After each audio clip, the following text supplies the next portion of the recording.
बिस्मिल्लाहिर्रहमानिर्रहीम। अस्सलाम वालेकुम नाज़रीन, मैं शाहिद मलिक हूँ और आप मेरा यूट्यूब चैनल TV24 से खबर देख रहे हैं। आप ये प्रोग्राम फास्ट मीडिया ग्रुप के तावन से मैं आपको तक पहुँचाने में काबिल हुआ हूँ। नाज़रीन, इस वक्त एक वाक़या कल पेश आया यहाँ ई मार्ट में वाक़या ये पेश आया कि यहाँ पर DC मैम ने assistant commissioner under training madam Halima Munir के जरिए इस दुकान पर सिर्फ दाल न रखने पे, दाल की मसूर न रखने पर जुर्माना किया 10,000 रुपए।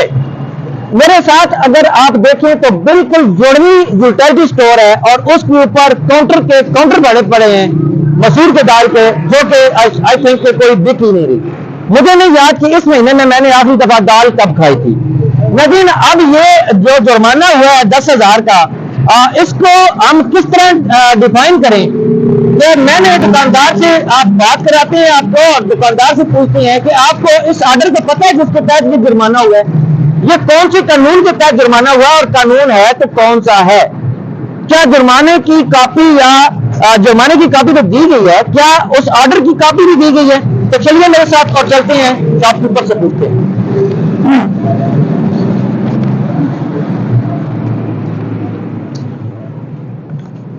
अस्सलाम वालेकुम सर। सर क्या हाल है? ठीक है, good name sir? Wasim Abbas. Wasim Abbas sir, ये आपको कल एक जुर्माना हुआ है, हमने आपसे काफी भी ली थी। जी जी। ये बता सकते हैं कि आपको कौन से कानून के तहत जुर्माना हुआ?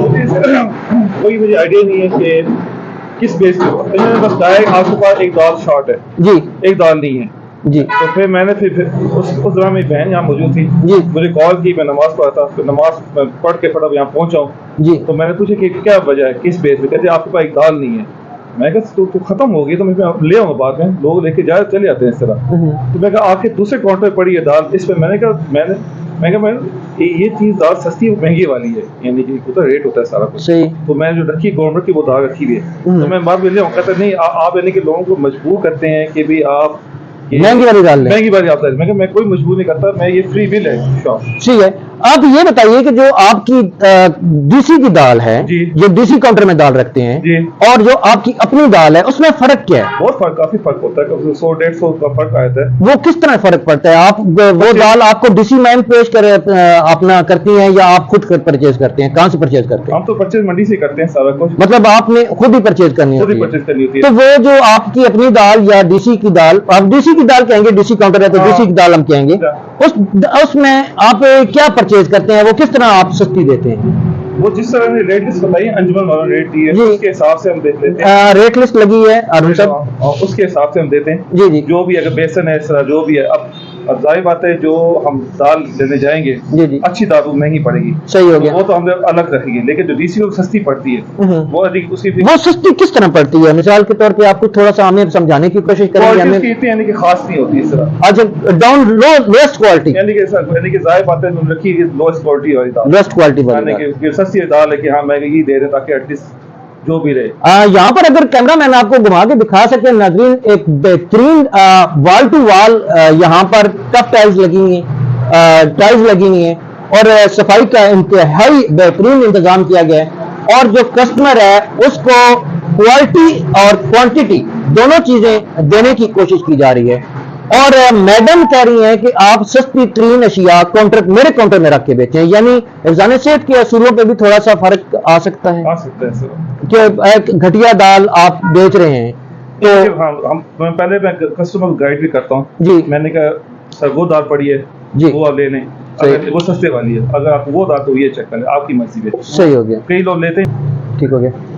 अच्छा सर, ये बताइए कि कल जो सारा वाकया पेश हुआ आया है, इसमें कौन मैडम ज़ाहिर है वो हमें उसका नाम पढ़ लिया है, अंडर ट्रेनिंग AC थी, और वो क्या खुद अंदर आई थी या उन्होंने पहले किसी को भेजा था? पहले कांस्टेबल आया पहले। जी जी। वो आया पहले, उसने पिक्चर ली है। चाहिए। पिक्चर लेने के बाद वो गाड़ी में चला गया। चाहिए। कुछ देर के बाद ना यानी कि गाड़ी रुकी है जी, फिर इस तरह करके ना तो वापस से आई है बंदा तो उसने कहा जी अपना जो है ना ID कार्ड दे, यानी कि मेरी बहन को।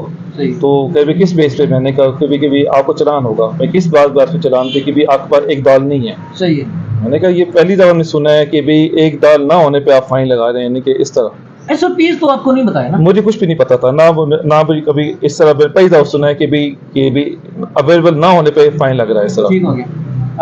नदीन, यहाँ पे जो हमारी सिस्टर यहाँ पे मौजूद थी, उनको मैडम ने जब इन्होंने कहा कि मैडम को कहें कि अंदर आ जाएं बात कर लें, तो वो कहती हैं आके कि मैं AC हूँ, असिस्टेंट कमिश्नर हूँ। उनको पूरा बताना चाहिए था कि मैं अंडर ट्रेनिंग असिस्टेंट कमिश्नर हूँ, और धमकी ये दी कि फाइन देना है या थाने जाना है। दूसरे लफ्जों में उन्होंने ये भी कहा कि SHO साहब आ रहे हैं, फाइन दो या पर्चा कटवा। तो ये एक अजीब सी सिचुएशन हो गई है। गुंडागर्दी कुछ छोटा लफ्ज है, आई थिंक कि इससे कुछ ज्यादा बड़ा हो गया है कि आपने दुकानदारों को जाके धमकाना शुरू कर दिया। इस तरह तो हम जो रोड छाप लोग हैं वो इस तरह करते हैं कि जनाब क्या करने के ख्याली। आज दो दिमाग मिले हैं। लेकिन आपको बताता चलूं कि DC मैम जो मैडम कुरतलैन डिप्टी कमिश्नर साहिबा, इन्होंने ख्वातीन की हकूक की बहुत बात करती हैं। कल भी हम जब एक फंक्शन में थे तो वहां भी ख्वातीन को प्रायोरिटी दी गई थी कि वो पौधे लगाएं, आगे आए और इस तरह की बातें। लेकिन यहां पर एक मैडम जो एक मार्ट चलाना चाह रही हैं, कारोबार करना चाह रही हैं, खुद करना चाह रही हैं और अपनी फैमिली को सपोर्ट करना चाह रही हैं, तो उसको एक और औरत आती है, वो भी औरत है, DC मैम भी, AC मैम भी, तो एक औरत आके कहती है कि थाने जाना है, पर्चा कटवाना है या जुर्माना पे करना है। तो जुर्माना ही लेना था तो सिर्फ यही मार्ट आपको क्यों नजर आया, या आपको अल्फा मार्ट क्यों नजर आया, या आपके रेडी वाला क्यों नजर आया? कभी आपने देखा कि आपने किसी बड़ी शॉप पर कुछ जुर्माने किए हो? लेकिन आपको दिखाता चलता हूं, ये वो काउंटर है जो जहां पे घटिया अशिया रख कर बिछवाई जाती हैं। ये वो अशिया हैं जिनकी कोई क्वालिटी नहीं होती। दुकानदार वो लो क्वालिटी चीज लेकर बेचने पे मजबूर होता है क्योंकि ये DC काउंटर बनाना है एज पर एग्जीक्यूटिव ऑर्डर, और उस ऑर्डर का कोई तिया पांचा, कोई अता पता ही नहीं है। तिया पांचा नहीं, सारी माजरत, तिया पांचा हम कर रहे हैं। उस ऑर्डर का कोई अता पता ही नहीं है कि वो ऑर्डर है क्या। PCDCO समथिंग कोई ऑर्डर है 2024 का, और 2024 का ऑर्डर अभी तक नहीं दिया गया। आज कौन सी मार्च, 10 मार्च होगी, 22 मार्च, आज 22 मार्च हो गया। 22 मार्च तक, अभी तक 3 महीने हो गए हैं, वो ऑर्डर 2024 नहीं दिया गया। तो पहले इनका हक बनता था कि आप इनको वो ऑर्डर की कॉपी देते, ऑर्डर की कॉपी देने के बाद वो दाल जो आप यहां पे शॉर्ट थी, इनको पहले वार्निंग देते कि आपकी इस कॉपी ऑर्डर यहां पे नहीं है, और आपको वार्निंग दी जाती है। एक वार्निंग पे या दूसरी वार्निंग पे डायरेक्ट तो कत्ल का भी 10,000 जुर्माना नहीं होता। वो तो जज जो जुर्माना करता है वो भी बड़ा सोच समझ के करता है, और सदियां लग जाती हैं 10,000 जुर्माना करने में। यहां तो उन्होंने 1 मिनट में कलम की ताकत, जुम्बे कलम से उन्होंने 10,000 जुर्माना जेब में डाला, और वो ये जा वो जा। और फिर इस स्लिप में माजरत यहाँ पे एक स्लिप पड़ी थी, आप ये स्लिप देखें, इसके पीछे भी कुछ लिखा होना चाहिए था कि एज पर ऑर्डर ये है, इस वजह से आपका इतना जुर्माना बनता है। आप हेलमेट नहीं पहनते तो 200 जुर्माना होता है, आप नंबर प्लेट नहीं है तो उसका अलग जुर्माना होता है, उसके पीछे लिखा होता है। लेकिन आपने इस पर कुछ भी नहीं लिखा हुआ, मासवाई इस जुर्माने के और इनके नाम दे, किसी का कोई शनाख्ती कार्ड नंबर नहीं है, कोई कुछ नहीं है। ई मार्ट आई थिंक यहाँ पे लिखा होना चाहिए था, कौन सी दुकान को जुर्माना किया वो भी नहीं लिखा हुआ, ये चेक करें। ई मार्ट को जुर्माना हुआ है यहाँ पे, ई मार्ट अंदर कहीं लिखा होगा, मैं आपको दिखा सकता हूँ क्योंकि हम बाहर आए हैं तो बाहर तो लिखा हुआ है। ये ई मार्ट, इसके ऊपर नहीं लिखा हुआ कौन सा जुर्माना हुआ है। वसीम अब्बास साहब को जुर्माना हुआ है, इनके भाई हैं मैडम बीनेच के जो यहाँ पे काम करती हैं। तो यही इंतहाई वो एम्पैथेटिक ये बात थी, मुझे इंतहाई अफसोस हुआ। हम यकीनन असिस्टेंट कमिश्नर साहबा और मैडम हलीमा साहबा से भी बात करेंगे, और उनसे बात करके देखते हैं कि अगर वो हमें रिकॉर्डिंग देती हैं, हमारे ऊपर, हमारे कैमरे के ऊपर बात करती हैं, तो हम उनसे भी बात करके देखते हैं। तो आइए चलते हैं मैडम के पास, और उसके बाद हम फिर इसको एंड करेंगे। हमने एसी साहबा से रब्ता करने की कोशिश की, टेलीफोनिक रब्ता हुआ, और उन्होंने हमसे पूछा कि PCECO क्या है, तो उन्होंने कहा कि गूगल सर्च कर लें।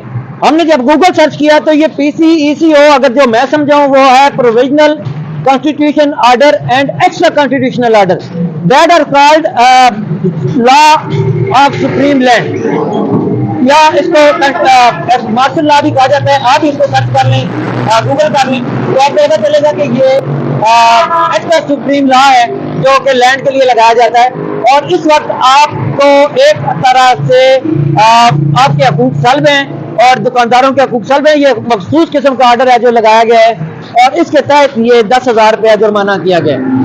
नाज़रीन, में इसके अलावा भी मैं एसी मैम से रिक्वेस्ट करूंगा कि अगर कोई ये पूछता है कि शनाख्ती कार्ड किस बात का चलान, तो ये बदतमीजी नहीं होती, बल्कि ये पूछना होता है, और हर शहरी का ये पूछना फर्ज बनता है कि आखिर आप चलान किस बात का कर रहे हैं। अगर ये किसी ने पूछा है तो उसको बदतमीजी ना गिना जाए, बल्कि आप रियासत माँ होती है और आप रियासत का एक वो पुर्जा है जिसने हम पे रहम करना है। अगर कोई बदतमीजी करता भी है तो उसमें आपको दरगुजर करनी चाहिए थी। नाज़रीन, आपके लिए इतना ही, मिलते हैं अगली किसी वीडियो में, तब तक के लिए अल्लाह हाफ़िज़, पाकिस्तान जिंदाबाद। और नाज़रीन, जैसे ही इस मामलात में पेश रफ्त होगी हम आपको मजीद मालूमात देते रहेंगे, मजीद आपको इसके बारे में बताएंगे। लेकिन आपको से गुजारिश है कि चैनल को सब्सक्राइब जरूर कीजिएगा, बेल आइकन को प्रेस कीजिएगा ताकि तमाम नोटिफिकेशन आपको पता मिलते रहें। किसी वीडियो में